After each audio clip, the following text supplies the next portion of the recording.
Buenas noches a todos, bienvenidos a este evento organizado por Academia Debate y Sociedad, que les da la mayor cordial y bienvenida a este ciclo de conferencias que se va a dar y se va a desarrollar en 3 días. Hoy abordaremos dos conceptos que están redefiniendo nuestro futuro legal en este país, que sería el Ecuador.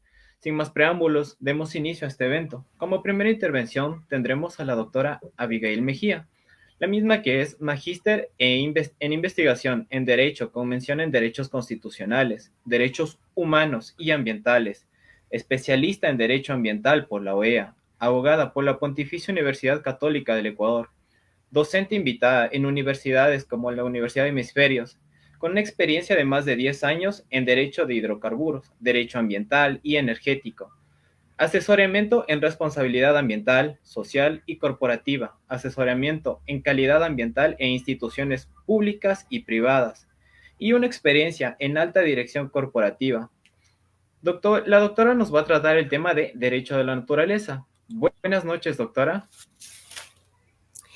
Hola César, ¿cómo está? Muy buenas noches a todos quienes nos acompañan en Debate y Sociedad y en estas conferencias. Gracias por la introducción, y felicitarles por estas conferencias que están ofreciendo de muchos temas. Creo que en este momento es importante siempre exponer nuestras ideas desde la academia y cuestionarnos, preguntarnos, tener dudas y tratar de considerar varios factores que nos puedan llevar a contestar esas dudas y de esa manera construir un poco acercamientos hacia una sociedad más justa o también cuestionarnos sobre temas importantes actuales. Gracias, César. Inicio directamente con la ponencia. Sí, muchas gracias, doctora. Perfecto. Bueno, como César indicó, yo estoy invitada para hablar un poco sobre derechos de la naturaleza. Como todos sabemos, esta discusión no abarca solo al Ecuador, pero sí es de los primeros países que reconoció los derechos de la naturaleza en la Constitución del 2008 y a través de la Constitución y algunas instituciones jurídicas, garantías y procesos legales se ha ido consolidando y la Corte Constitucional ha ido estableciendo ya jurisprudencia respecto de estos aspectos. Sin embargo, más allá, porque creo que incluso dentro de estos debates que ha hecho Academia de Debate y Sociedad y otras plataformas, ya se ha explicado y se ha avanzado. Digamos que el tema de derechos de la naturaleza, más allá de su debate filosófico, ya que se ha establecido en la Constitución, sabemos que tenemos sentencias. Aquí mismo se ha presentado como las sentencias del río Machángara, el tema del bosques, los cedros, y sentencias emblemáticas que ya ha definido varias de la jurisprudencia de la Corte Constitucional. Sobre todo, creo que ha explicado bastante bien a través de esta jurisprudencia cómo la naturaleza es reconocida como un titular autónomo de derechos. La Corte ha efectuado una valoración intrínseca de la naturaleza como fundamento para la protección de sus derechos. Esto lo que implica sí es una comprensión sobre un aspecto y una característica muy importante para que tenga sentido. El tema es el ecocentrismo, es decir, que dejamos de ver a la naturaleza como exclusivamente como algo utilitarista o instrumental del ser humano y ponemos el foco a la naturaleza y el hombre visto como parte de esa naturaleza.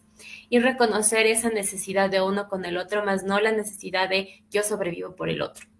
Asimismo, la Corte sostuvo que en este nuevo pensar, obviamente hay instituciones del derecho que van a ser, tienen que ser pensadas. Y a partir de esta visión, evidentemente se ha establecido garantías de derechos constitucionales y uno de los más usados ha sido la acción de protección, que es lo que ha llevado a la Corte a establecer esta jurisprudencia.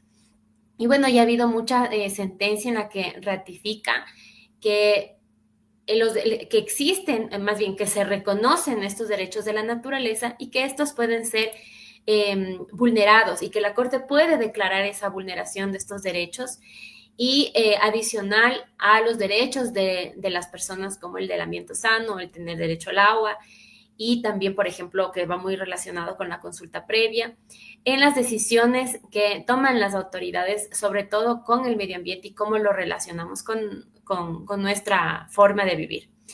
Y así también lo que hace la Corte es ordenar las reparaciones necesarias para que sean implementadas y tengan nuevas medidas de reparación para casos específicos. Ahora, más allá de la jurisprudencia, porque creo que podemos nosotros ir a revisar la jurisprudencia de la Corte, tiene unos grandes compilados que ya lo ha hecho varios años atrás, lo va exponiendo en su revista, pero creo que sí es importante por el momento en el que hoy nos encontramos volver a conversar sobre los fundamentos filosóficos que nos trajo aquí. Recordemos que para el 2008 enfrentábamos quizás los inicios más importantes para hablar del cambio climático. Actualmente sí, del 2008 hasta hoy, 2025, han pasado varias situaciones, incluso sociales, ambientales, hemos pasado por una pandemia, han pasado varias cosas y creo que el momento histórico en el que hoy nos encontramos también nos vuelve tenemos que volver a mirarnos y ver y cuestionarnos si cómo lo ha venido haciendo la Corte y o sentar las bases más firmes sobre filosóficamente cómo estamos aquí, cómo le llevó al derecho a reconocer esto. Porque hablamos también de reconocer derechos, porque no nos inventamos, no les damos, sino que ya existieron y yo simplemente los reconozco.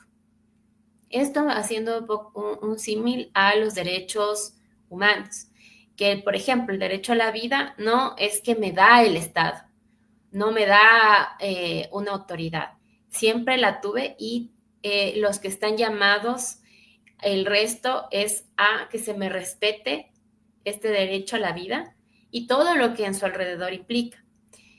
Es una obligación de hacer o dejar de hacer frente a los demás, incluso a los estados, ¿no es cierto? Y en ese marco tenemos varias acciones jurídicas legales, pero sobre todo también filosóficas. Y quería hablar sobre las características fundamentales para hablar de un reconocimiento de derechos de la naturaleza, porque vemos que también en redes sociales las personas que nunca compartieron esta corriente o más bien esta postura, la están volviendo a debatir porque hemos vuelto a replantearnos sobre, o bueno, nosotros no, pero desde varias esferas políticas la necesidad de tener otra constitución. Y es un punto importante y álgido que entiendo se va a topar o se debería topar. Una, para mantener este reconocimiento o otras posturas que han sido cambiar la postura sobre el reconocimiento de los derechos de la naturaleza. Cabe mencionar que hemos sido reconocidos como país como un avance importante y a partir de nuestro avance se ha ido implementando en varios países de distintas maneras.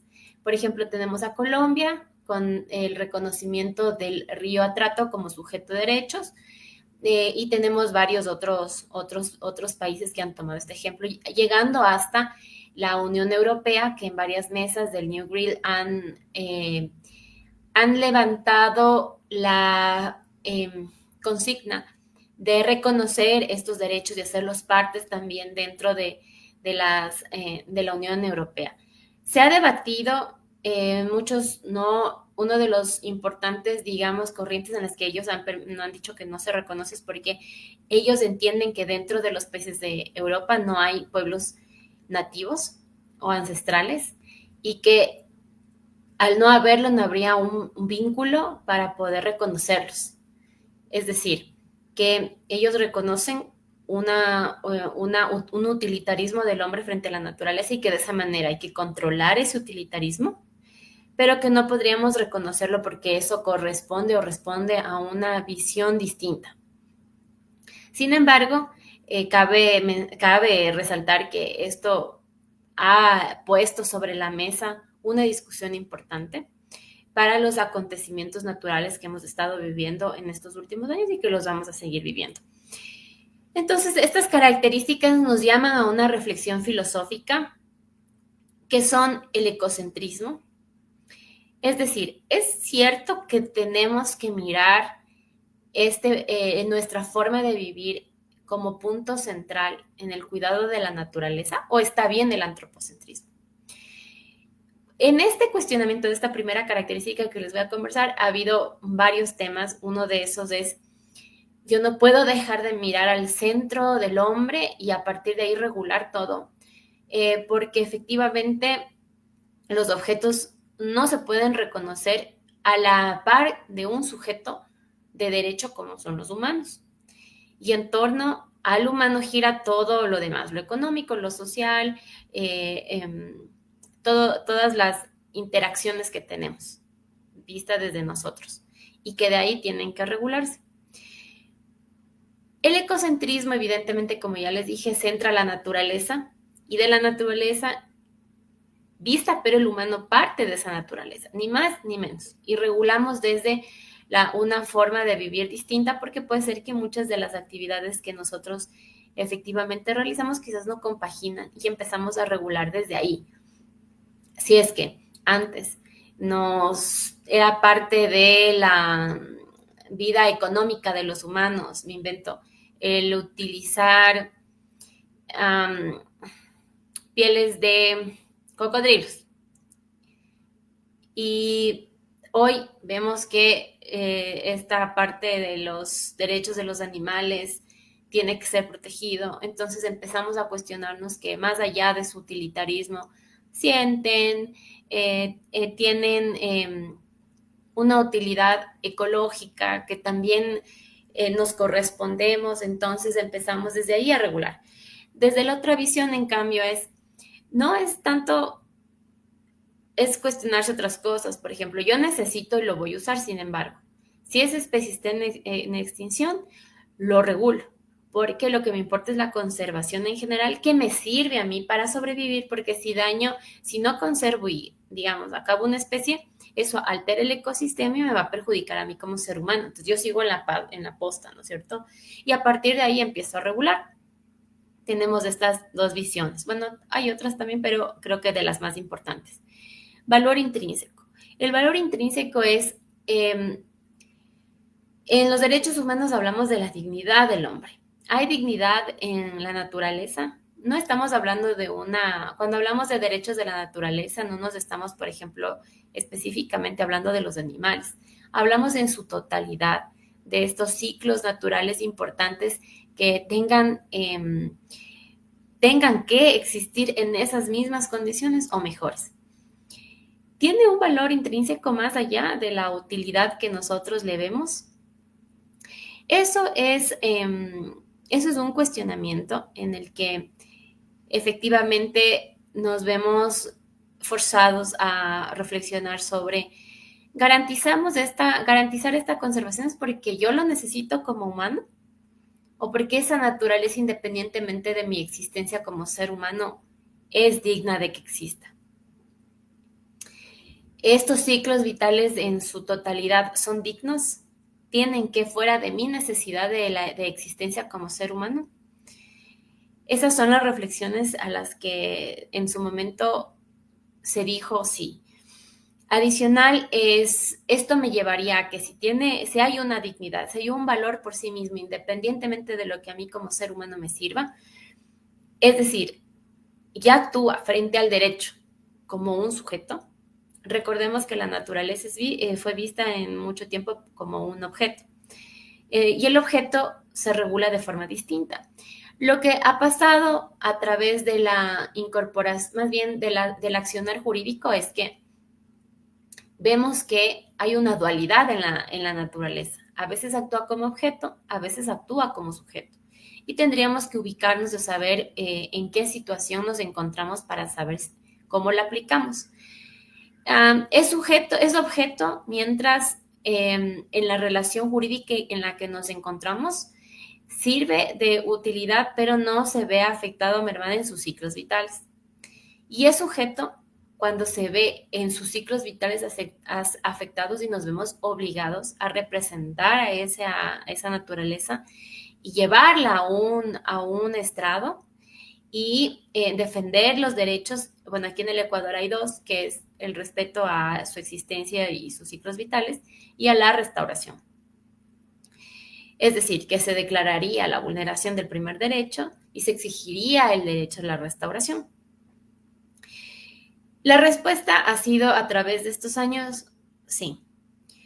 Protección integral. La protección integral es como, bueno, si siguen el tema de derechos humanos, sabrán que la reparación integral nace de los derechos humanos a través de las exigencias a los estados de los derechos vulnerados a las personas y de la misma manera se lleva a los estrados esta vulneración y se exige esta protección integral, es decir, no solo una mera reparación, sino en su integralidad, porque muchas veces, y esta visión ecocentrista en la que yo, ser humano, soy parte de la naturaleza, implica resarcir no solo el daño específico al sujeto, sea un río, sea un ecosistema, sino a las comunidades que son parte de muchas veces de estos lugares y dejarla en las condiciones que estaba o mucho mejor.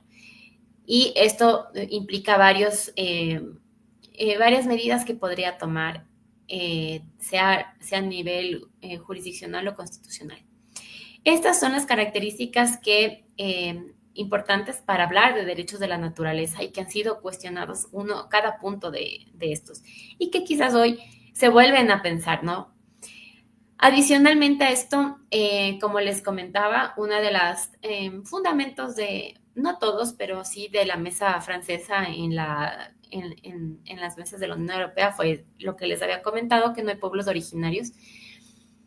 Y la base filosófica, y ustedes la encontrarán también en la Constitución, es el buen vivir o el summa causae. Reconocer que la Pachamama es parte vital de nuestra existencia. Es decir, yo no puedo sin la naturaleza, yo dejo de existir y la naturaleza también me necesita. Ha habido muchos avances en estos años, tanto desde el ecologismo y desde la ciencia, que nos dan nuevas miradas respecto de, por ejemplo, los hongos. Recientemente en algunas investigaciones científicas se la relaciona más a los hongos con las personas que con las plantas porque no hacen fotosíntesis, sino que en su historia, digamos, genética, hablándole un poco desde dónde nacen los hongos, se relaciona más con los humanos porque tienen unas esporas que actúan como espermas. Y eso antes, por ejemplo, en la ciencia no se sabe, más allá de cómo se originan, tenemos los hongos tienen una función muy específica en los bosques. Tenemos también cómo los bosques y los árboles no actúan solos, sino se relacionan unos con otros y se comunican a través de sus raíces desde el fondo de la tierra. Hay comunicación, vemos que los animales son más inteligentes de lo que pensamos, tienen más memoria, reconocimiento, necesidad de recreación de lo que pensábamos. Entonces, evidentemente, todos estos avances también, al tener científicamente estas pruebas, también nos hace repensar hasta qué punto los podemos tratar como objetos y está bien para saciar nuestras necesidades y hasta qué punto no. Esto también viene ligado con partes económicas bastante importantes, como les digo, el tema económico, porque en un mundo en el que el consumo es la base económica, dejas de tomar en cuenta estos temas para simplemente saciar necesidades. Necesidades que no son necesidades porque a veces tenemos hambre, pero no necesariamente es una hamburguesa la que nos va a saciar o no necesariamente son varias situaciones en las que nos obliga a repensar nuestras formas de vida, que quizás no es a lo que nos vemos obligados a cambiar nuestra forma de vida. Creo que nadie ya desde su puesto se trata de hacer este cambio, ¿no? Ya es un poco más de incomodidad. Es por eso cuando no se lo hace desde las bases, desde la sociedad, hay instrumentos y reconocimientos constitucionales y legales que nos deben obligar, porque si no, no lo haríamos y quizás si vamos al día a día y como individuos, pues muchas cosas no sucederían y nos vemos obligados a hacer por la norma. Sí, también hay otra idea muy desde el derecho romano, porque vemos que el derecho en sí es tradicionalmente romano. Y algo importantísimo y que se cuestiona respecto de si es la naturaleza o no sujeto de derechos es vista desde que todo sujeto tiene una obligación y una relación jurídica. ¿Qué relación jurídica tendría la naturaleza y qué obligaciones tendría? Si que él tiene una obligación de, ¿qué? El árbol de dar frutos, el río de seguir su curso. Eso se planteó en sus inicios. Sin embargo, poco a poco esas preguntas se han ido conversando, tratando, filosofando. También académicamente se han desarrollado varios libros, tesis, en el que, si bien en el derecho romano la obligación de hacer o no hacer entre dos y, y esos dos son reconocidos como sujetos, por ejemplo, tomamos a las personas jurídicas. Es un ente ficticio, sin embargo, tiene ciertas obligaciones jurídicas y también tiene reconocimiento, por ejemplo, el Estado, que es un ente ficticio, tiene derecho al debido proceso, por ejemplo. Entonces, si vemos que estos dos lo pueden hacer, ¿por qué no la naturaleza si sus ciclos vitales son palpables, científicamente reconocidos y que más allá de una obligación, o por ejemplo los bebés, no tienen una obligación de hacer, pero sí de existir? Vista desde esta comparación, pues la naturaleza tendría una obligación a que se le respete estos ciclos de vida como su propia existencia. Es así que la relación jurídica nacería ahí desde la protección. Y este sustento filosófico también alineado al pensamiento o las cosmovisiones indígenas ha hecho que en estos años tenga más sustento y este reconocimiento constitucional tenga mucha más fuerza a través de sus sentencias. Adicionalmente, la Corte Constitucional creo que ha hecho un trabajo importante respecto del reconocimiento jurisdiccional de la titularidad como tal.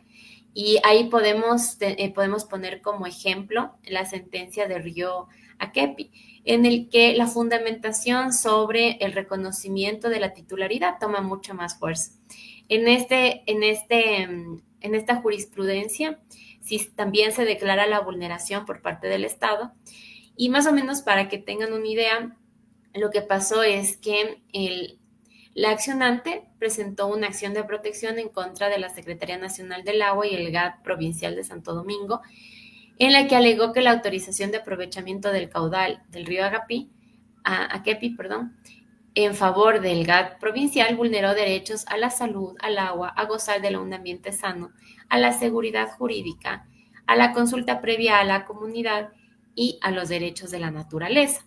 Ahí la Corte consideró a la naturaleza y a cada uno de sus elementos en términos generales como sujetos de derechos, sin que para ello se requiera un reconocimiento específico. Y aquí me permito leer específicamente algo que dijo la Corte, y es que la Corte considera que el reconocimiento de la naturaleza como sujeto de derechos en la Constitución, en términos generales y abstractos, no requiere un reconocimiento específico para promover o proteger a la naturaleza y a cada uno de los elementos que lo conforman.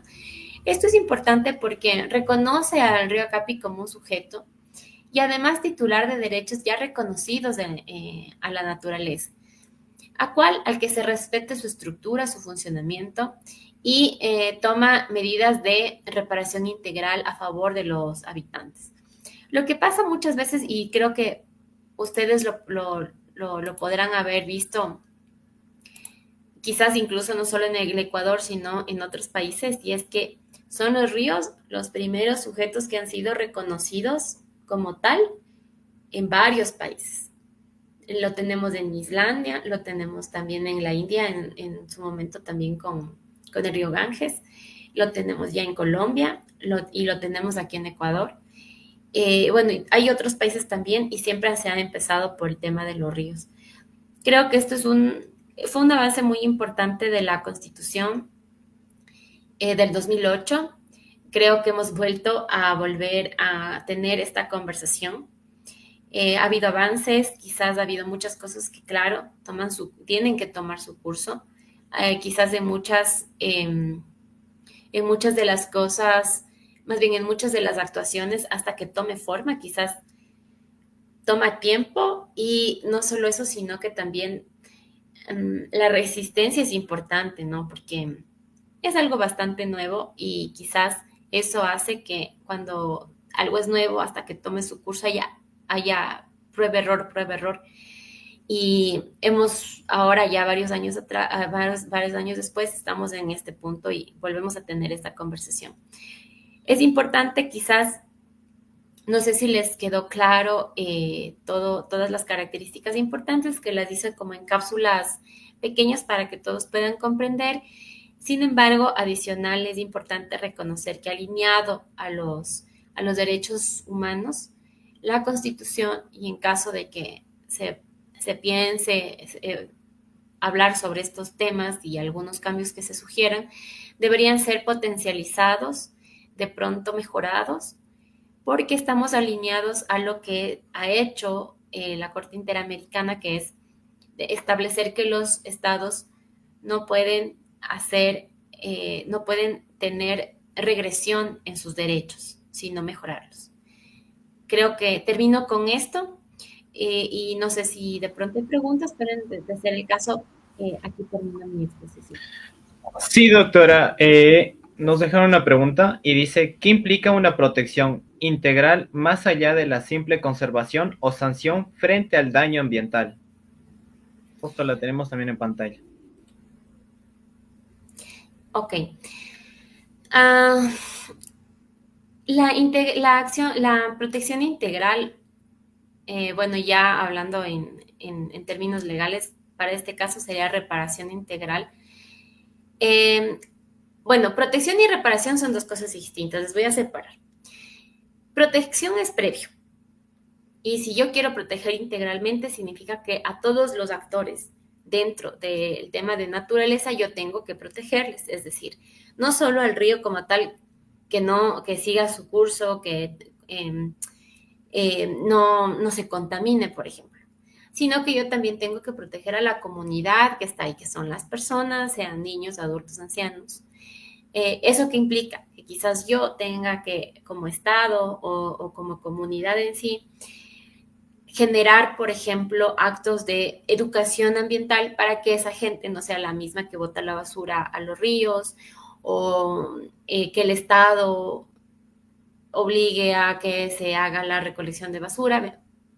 Son varios actores. Esa es la protección, que no solo va a la persona, perdón, no va al sujeto natural, sino a todos los actores que implican, sean humanos, naturales.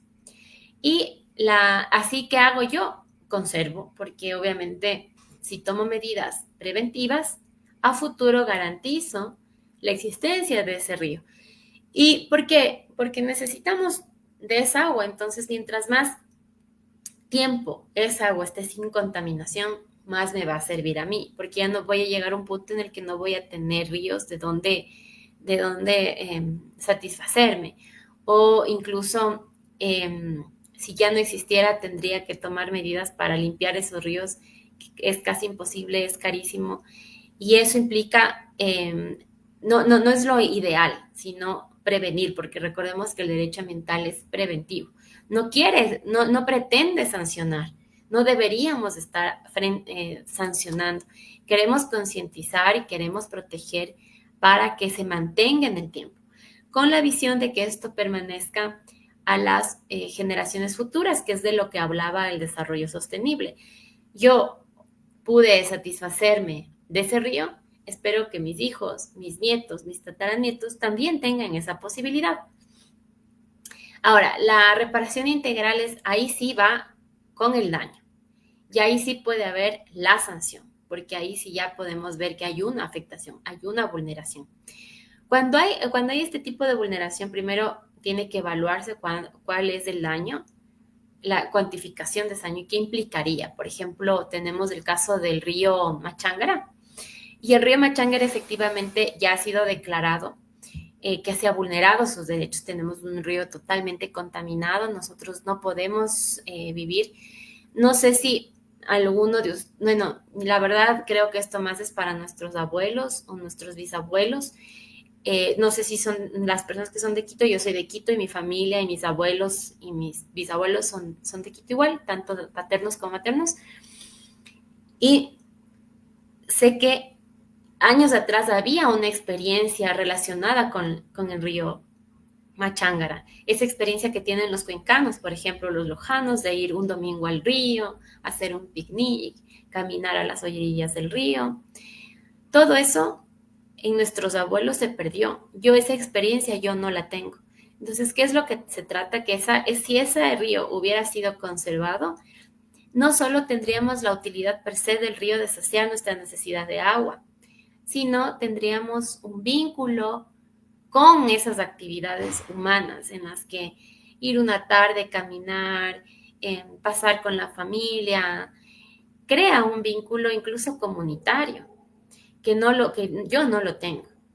Yo solo sé que yo nací con un río muerto.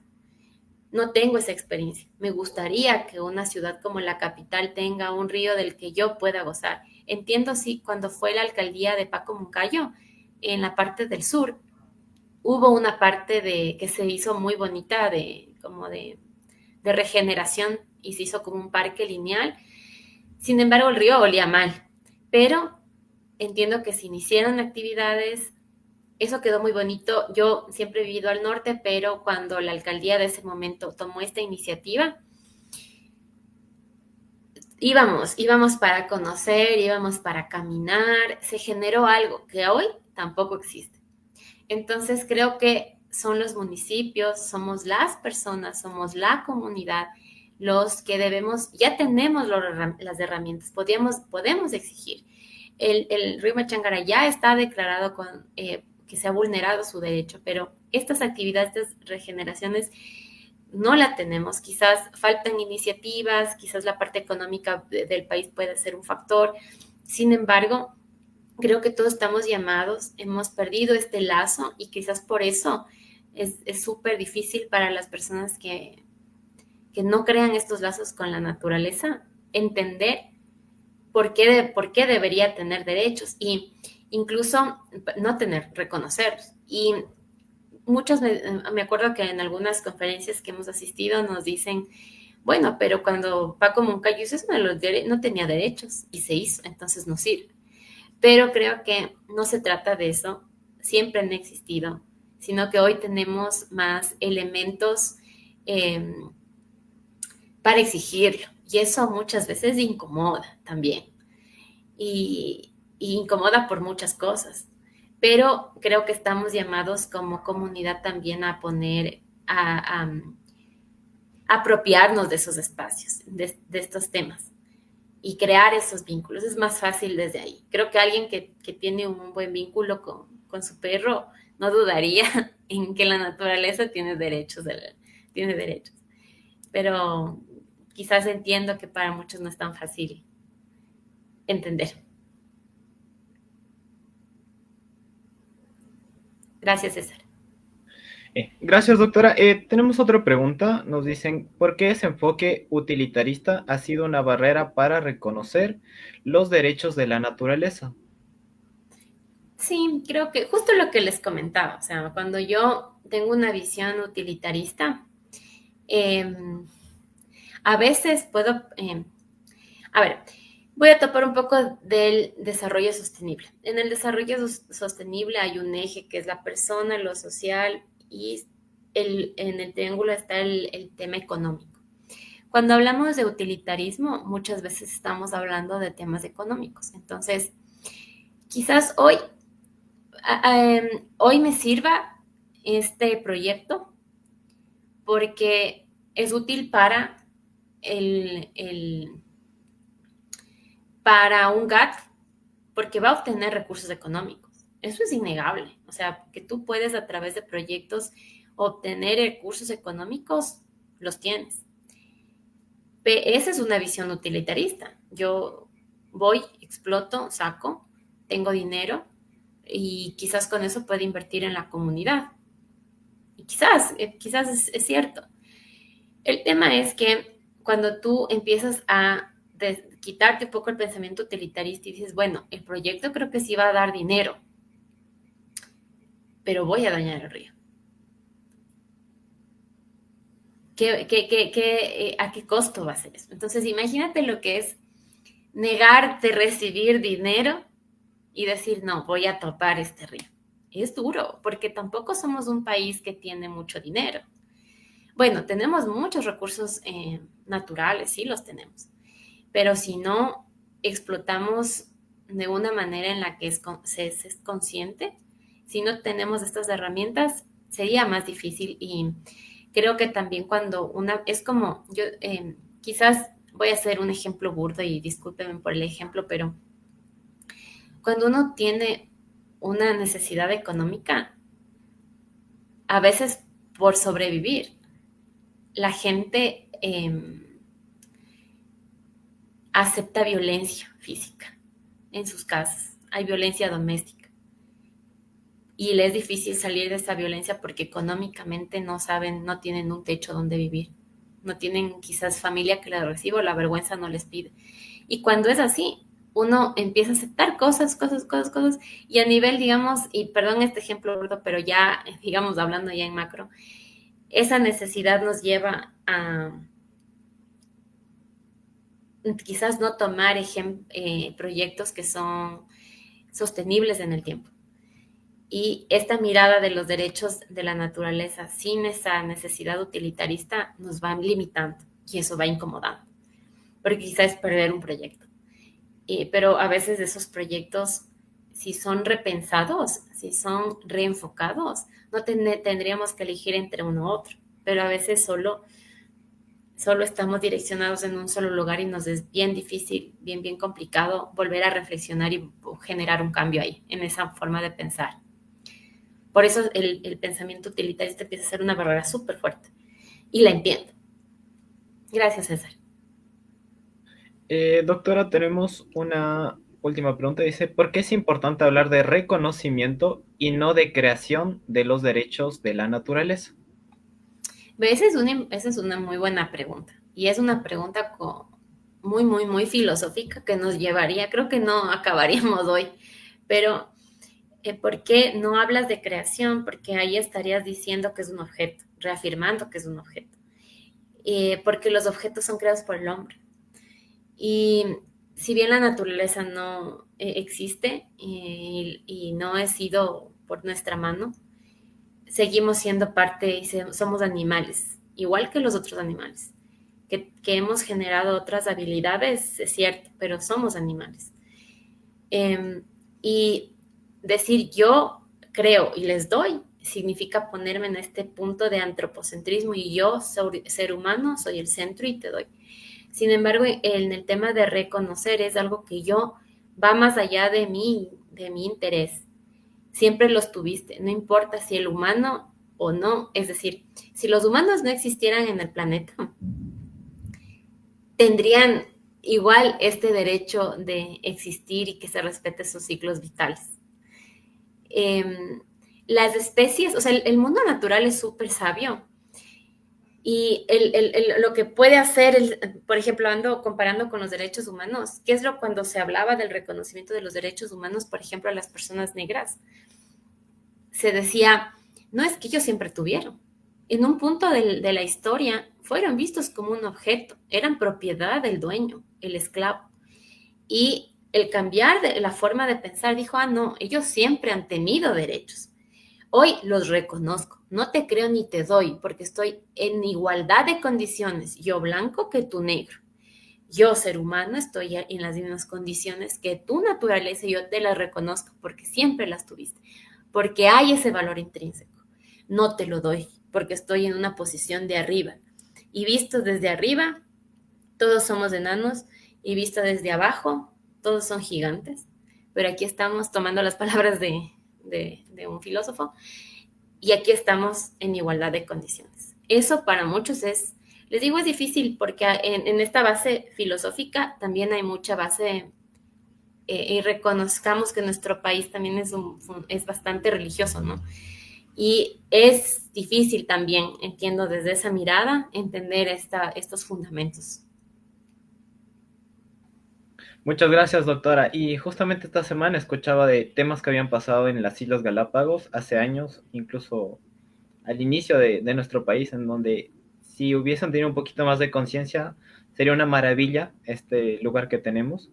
Agradecerle, doctora, por darnos esta clase y agradecer también el tiempo que se tomó para darnos, por responder las preguntas de manera clara y muy entendible. Muchas Muchas gracias, doctora. gracias. Gracias, César, a ti. Yo gustosa de participar con ustedes. Gracias.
Buenas noches con todos.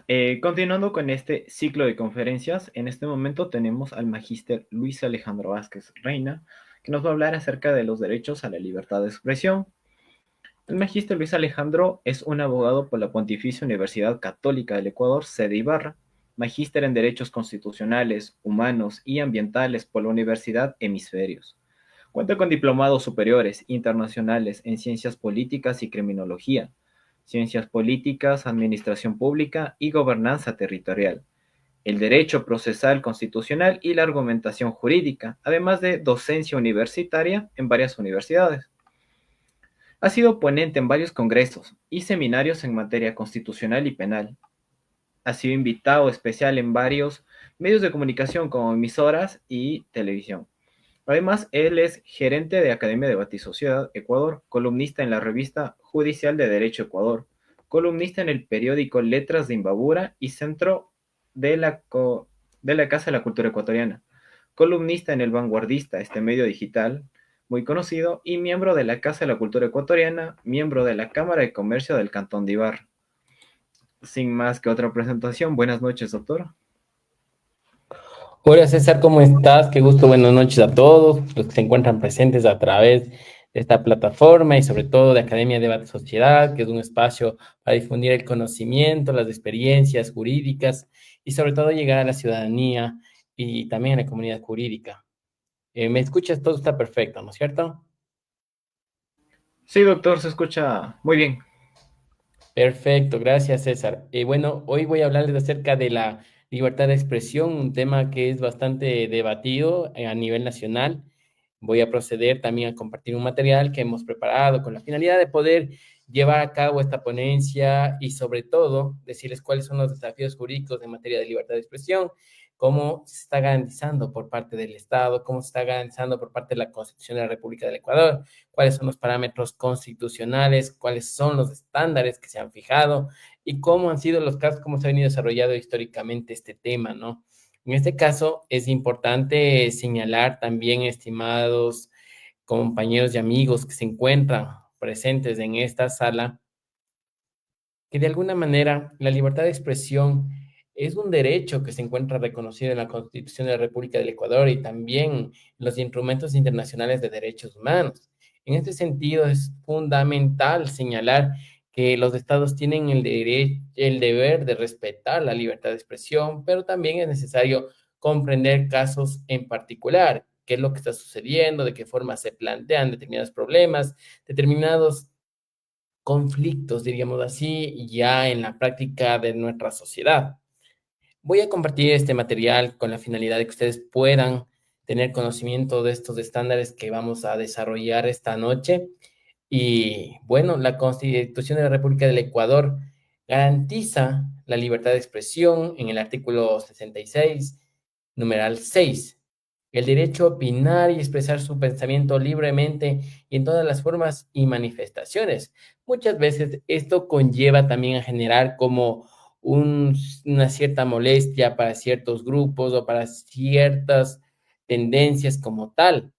Hemos visto que en la historia del Ecuador se ha venido polemizando este problema de alguna manera en ciertas aristas, ¿no? Unos están a favor, otros están en contra, otros en determinados momentos han dicho que se ha coartado la libertad de expresión, otros en cambio han dicho que sí se ha garantizado la libertad de expresión. Y la misma Constitución de la República del Ecuador dice que el Estado garantizará la cláusula de conciencia de toda persona, el secreto profesional y la reserva de fuente a quienes informen, emitan sus opiniones a través de los medios u otras formas de comunicación o laboren en cualquier actividad de la comunicación. Este tema de la comunicación social es bastante, digamos, polémica porque también en muchos de los casos a veces que emiten opiniones que salen de los estándares o que a su vez en realidad están de alguna manera ejerciendo su derecho a la libertad de expresión, pero en otros casos ya cuando entran a, a ofender a determinada persona o a sus familiares o a entrar a la esfera íntima, pues prácticamente ya estaríamos hablando de otros aspectos que hablaré más adelante. En este sentido, como yo les había dicho, la libertad de expresión se encuentra garantizada que en la Declaración Universal de Derechos Humanos, que en el Pacto Internacional de Derechos Civiles y Políticos, la Comisión Americana de Derechos Humanos, en la Carta Democrática Interamericana. Entonces, estos temas se han venido tratando, no de ahora, sino desde mucho antes. Por ejemplo, en casos tan emblemáticos como es el caso New York versus Sullivan, en donde que ya se está hablando de un estándar que es el de Real Malicia en 1964 en la Corte Suprema de Estados Unidos, cuando de alguna manera surgió por un anuncio en este periódico en el cual las protestas por los derechos civiles en Alabama contenían y en temas inexactos, digamos así, que conllevó a un comisionado de la policía a demandar por difamación. Entonces, aquí viene el siguiente estándar. Se estableció que para que un funcionario público gane una demanda de difamación, debe probar que la declaración hecha fue con verdadera malicia, es decir, que esa persona conocía de la falsedad o que de alguna manera existía un imprudente desprecio por la verdad. Entonces, desde ese momento comienza a analizarse lo que es el estándar de la real malicia en el caso New York versus Sullivan en la Corte Suprema de Estados Unidos. Así también es importante señalar que en el caso Álvarez Ramos versus Venezuela, acá en cambio se le sentenció a Tulio Álvarez Ramos como por ser autor de una columna a 2 años y 3 meses, porque supuestamente se había difamado de una forma grave a ciertas personas que de alguna manera habían estado en la Asamblea Nacional de Venezuela y que también supuestamente se acusaba de unos expedientes negros en la caja de ahorro de esa Asamblea Nacional. Entonces, posterior a ello vino el proceso penal, esta persona fue sentenciada a 2 años, 3 meses, y en este sentido es importante señalar que la Corte Interamericana de Derechos Humanos y en el Sistema Interamericano de Derechos Humanos, recuerden que nos vamos a entrar en el Sistema Universal de Derechos Humanos y el Sistema Interamericano de Derechos Humanos. Claro que obviamente hay el sistema europeo y también el sistema africano, pero ahora nos vamos a centrar en el sistema interamericano de derechos humanos, en donde la Corte Interamericana señala que se vulneraron el derecho a la libertad de expresión, a las garantías judiciales y también el derecho a la libre circulación y residencia, porque incluso le pusieron prohibición de salida del país. Entonces, la Corte Interamericana de Derechos Humanos determinó que en esta sentencia condenatoria debería darse de baja como tal, y que además de eso también se debe eliminar todos los antecedentes judiciales, penales, policiales, en este caso Álvarez Ramos. Entonces, es importante señalar cómo se ha venido desarrollando las sentencias en el contexto interamericano de derechos humanos, pero también es necesario señalar que ha habido otros casos, como por ejemplo el caso Palacios de Urrutia versus de Ecuador, que me voy a referir más adelante, porque estamos tratando también de un fenómeno que se llama el SLAP, el cual va a ser tratado dentro de esta ponencia. Estimados amigos, en este caso de la real malicia, en este estándar, existe una sentencia de la Corte Constitucional, la 282-13-JP-19, en donde se habla claramente sobre la titularidad de los derechos constitucionales. Entonces, acá hay algo bastante interesante y sobre todo debemos señalar que existe un tema puntual. El Estado no es titular de derechos inherentes a la dignidad humana. Y acá había un caso en el cual se había demandado supuestamente en que se está atentando contra la dignidad humana. Por otro lado, la procedencia de acciones de protección por parte del Estado, acá hace otra relevancia importante la Corte Constitucional y dice, improcedencia cuando el Estado defiende sus propios derechos, pero hay una procedencia de estas acciones de protección cuando se tutela derechos de terceros. Asimismo, es importante señalar las acciones de protección contra particulares, una verificación de posición del poder, pero también existe una improcedencia si una institución pública demanda a un particular. Temas tan importantes los cuales debemos abordar esta noche, por ejemplo, la protección reforzada del discurso del interés público. Entonces, acá también viene el derecho a la rectificación y a la respuesta. En el tema de la comunicación social, si existe algún comunicado, artículo de opinión, noticia en el cual se está llevando determinado tema, ¿no? Y este de alguna manera alude hacia mis derechos o atenta contra el principio de veracidad, uno tiene ese derecho de solicitar esa rectificación o solicitar una respuesta frente a ese tema, en lo que es libertad de expresión. Digamos, en un cierto medio de comunicación de una ciudad X, si es que existe algún pronunciamiento en el cual están atentando contra mi honor o mi buen nombre o en algo que yo no he dicho, yo solicito ese derecho a la rectificación y la respuesta. Pero acá se debe tener en cuenta también lo siguiente. Si una persona, en este caso un funcionario público, está siendo sujeto a determinadas críticas, porque obviamente están en un escaneo público, en ese momento, de alguna manera, al tema de las funciones, va a ser criticado este funcionario o este servidor público como tal. Pero si es que más adelante ya esas críticas ya no van hacia determinado servidor público, sino van hacia la vida personal e íntima del funcionario público, pues obviamente ya se estaría atentando contra los derechos de este servidor público y de su familia. Entonces, vemos que hay una real malicia, hay un deseo de afectar a través de la expresión X o Y. Entonces, esto conlleva también hacer un análisis de cómo se está manejando la libertad de expresión en el Ecuador y hasta qué punto determinada persona puede decir cierta situación o cierta expresión, porque vemos que en realidad no hay una seriedad frente al tema.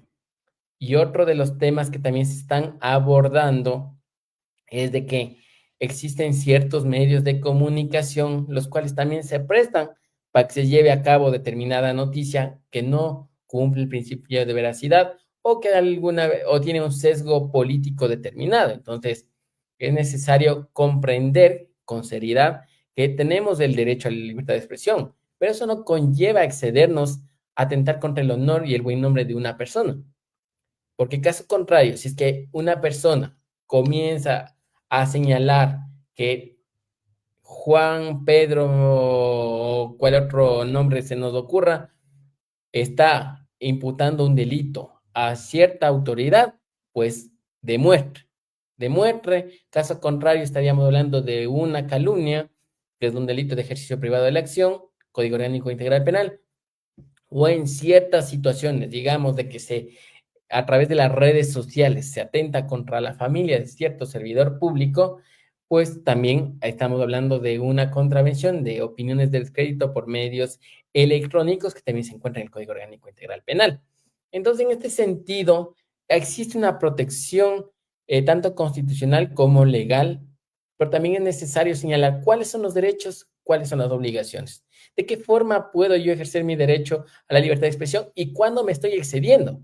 Por ejemplo, yo veía un caso en este paro denominado nacional, entre comillas, porque fue focalizado en una sola provincia, en el cual un individuo, a través de parlante, a través de los medios de comunicación, de alguna manera imputaba un delito a una autoridad, pero esa persona estaba diciéndolo de una forma tan natural que ni siquiera se daba cuenta de las consecuencias que podría conllevar a esta situación. Entonces, estamos viendo que en ciertos casos sí existe esa real malicia y aquí debemos tomar un grado de seriedad, un grado de sensatez, de qué forma yo ejerzo mi derecho a la libertad de expresión. Por otro lado, también es necesario señalar de qué información estoy compartiendo a través de los medios de comunicación y a ver cuál es este reporte fiel como tal. Aquí es necesario señalar que el estándar de la real malicia, José David Ortiz, en uno de sus artículos publicados en una revista indexada, señala que la justificación es la protección de la libertad de expresión, pero el riesgo que se busca evitar es del efecto inhibidor y la autocensura por demandas civiles de funcionarios públicos en contra de medios y periodistas. ¿Hasta qué punto yo ejerzo mi libertad de expresión y hasta qué punto existe una real malicia? Y el alcance en el Ecuador no solo se aplica en procesos penales y civiles, como en Estados Unidos, sino también en procesos por derechos a la respuesta y rectificación. El criterio de aplicación no depende de la calidad del sujeto, sea funcionario o ciudadano, se basa en el carácter público de la información. Entonces, es muy interesante esta situación del estándar de la real malicia. Por otro lado, un tema que es tendencia, que incluso yo he escrito en algunos artículos y que también tengo uno en mi blog que pueden revisarlo, y respecto al SLAP. ¿Pero qué quiere decir el SLAP? Es esa demanda estratégica contra la participación pública, es decir, una persona o organización social o un colectivo o un medio de comunicación saca determinada noticia y posterior a ello viene una demanda millonaria, como en el caso Palacios de Urrutia versus de Ecuador, cuando se demandó al señor Palacios, se le siguió un proceso penal como tal, se le demandó como tal, aquí me estoy confundiendo, se le mandó por 40 millones de dólares y prácticamente es necesario señalar que la condena penal de 3 años de prisión como tal. Entonces la Corte Interamericana de Derechos Humanos determinó esa responsabilidad estatal porque el señor Palacios del diario El Universo, prácticamente esta persona fue vulnerar su derecho a la libertad de expresión por un artículo de opinión. La Corte concluyó que sancionar con el derecho penal un artículo de opinión es contrario a la Convención Americana de Derechos Humanos. ¿Y por qué es contrario? Porque atenta, obviamente, a la libertad de expresión. Este caso es muy interesante. Fue un caso que se origina posterior al gobierno de Rafael Correa, el cual había demandado al señor Palacios, de Emilio Palacios, y al diario El Universo, a los directivos del diario El Universo por este artículo. Entonces, hemos visto como en la historia del Ecuador ciertas autoridades se han excedido en sus actuaciones. Entonces, vamos al fenómeno del SLAP. La demanda estratégica contra la participación pública es un tipo de litigio infundado o exagerado, iniciado por las partes poderosas, estados, corporaciones o personas con poder, cuyo principal objetivo es intimidar a los denunciados, con la finalidad de que no salgan esas noticias o que si salen esas noticias, esta persona sufra o se le genere un desgaste financiero, económico, psicológico a estas personas. Entonces, qué interesante poder contemplar y poder entender de qué se trata este fenómeno del SLAP. Ahora las víctimas y el contexto. Las demandas de SLAP se dirigen específicamente contra personas y grupos involucrados en participación pública. Hemos visto cómo ciertos grupos en realidad están ejerciendo su derecho a libertad de expresión o a su vez al derecho a la resistencia, pero el derecho a la resistencia a través, digamos, de la protesta social. Pero ¿qué pasa cuando esa protesta social vemos legitimada a través de la violencia, el caos, la inseguridad o incluso hacia lesionar bienes jurídicos protegidos? Pues un ratito, eso no es derecho a la resistencia, esto no es derecho a la libertad de expresión y esto debemos decir las cosas como son. Por eso es importante entender que el SLAP representa un grave atentado contra la libertad de expresión, porque busca callar voces, pero hasta qué punto debemos analizar cuándo esas voces de alguna manera están ejerciendo la libertad de expresión a través de los diferentes medios de comunicación o cuando esas personas o esos medios de comunicación están ingiriendo también incluso en la estabilidad de un Estado o por agendas políticas quieren atentar contra el orden constituido y comienza toda una cadena, ¿no? Ciertos actores políticos, luego ciertas organizaciones, luego ciertos medios de comunicación, entrevistas solo parcializadas como tal. Hemos visto ese tipo de situaciones. Entonces, aquí es importante entender que no me van a venir a decir esas personas que de alguna manera están siendo víctimas de un SLAP cuando si existen conductas las cuales tienen que ser investigadas en la vía penal. pero habrán otros casos de los cuales no tengan que ser investigados y en realidad exista un SLAP, como es el caso de Álvarez Ramos versus Venezuela, o a su vez en el caso de Palacios Urrutia versus Ecuador. Aquí también es importante señalar que dentro de las conclusiones de esta ponencia que conlleva esta noche en la cual hemos estado compartiendo, respecto a que el eslavo y el acoso legal no es algo bueno para una sociedad, atenta contra la democracia, pero sí también es importante señalar que debe haber una responsabilidad en los medios de comunicación, una responsabilidad en los periodistas y también debe haber un rol de justicia y de transparencia. La función judicial debe conocer estos temas, los fiscales deben conocer estos temas, los jueces civiles en casos de daño a la moral deben conocer de lo que es de SLAP, lo que es los estándares que ha fijado la propia Corte Constitucional, la Corte Interamericana de Derechos Humanos, cuál ha sido ese antecedente, conocer sobre la libertad de expresión. Una cosa es hablar respecto a la libertad de expresión a modo de quejarse y otra cosa es haber superado o haber salido de los límites o de los estándares de la libertad de expresión y tratar de justificar ciertas cosas ilegítimas a través de la libertad de expresión. Entonces, es necesario señalar que estos casos, de alguna manera, vienen a ser parte de una realidad, de una sociedad, pero también es necesario comprender que nos encontramos en un Estado constitucional de derechos y justicia en el cual debemos dar esa importancia a la libertad de expresión, pero también es importante comprender los estándares y también comprender que no porque estoy ejerciendo mi libertad de expresión voy a decir cualquier barbaridad, sino que hay que ser responsables y sobre todo debemos ser sensatos y coherentes con nuestro ordenamiento jurídico y sobre todo también estar atentos en el otro lado de la situación a que se respeten también los derechos. O sea, por un lado, ser conscientes de que tenemos derechos, pero también tenemos obligaciones y no podemos sobresalir de ello y exagerar o tratar de generar una justificación inadecuada fundamentando un derecho el cual tal vez no sea vulnerado, sino en realidad exista lesiones a los bienes jurídicos protegidos de otra persona. Entonces, es importante entender la lógica de que se maneja este tema. Muchas gracias. Yo quiero agradecer por la invitación. Quiero agradecerte a ti también, estimado César, Andrés.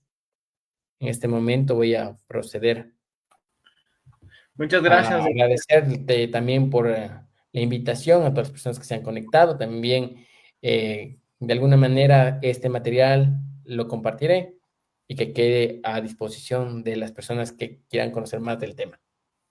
Sí, y para todas las personas que nos estaban viendo y se fueron conectando en todo el tiempo a estas conferencias, recordarles que pueden acceder a las mismas por el medio de YouTube o en sus páginas oficiales desde Academia de Debate y Sociedad. Agradecer a la doctora Abigail Mejía y al doctor Luis Alejandro Vázquez por estos temas. Doctor, con respecto a su ponencia, también estamos y nos encontramos a pasos de, o muy poco, de una nueva constituyente y se va a ver que va a haber muchas personas parcializadas en el tema de la comunicación. No van a dar una información clara y pueden caer en esto.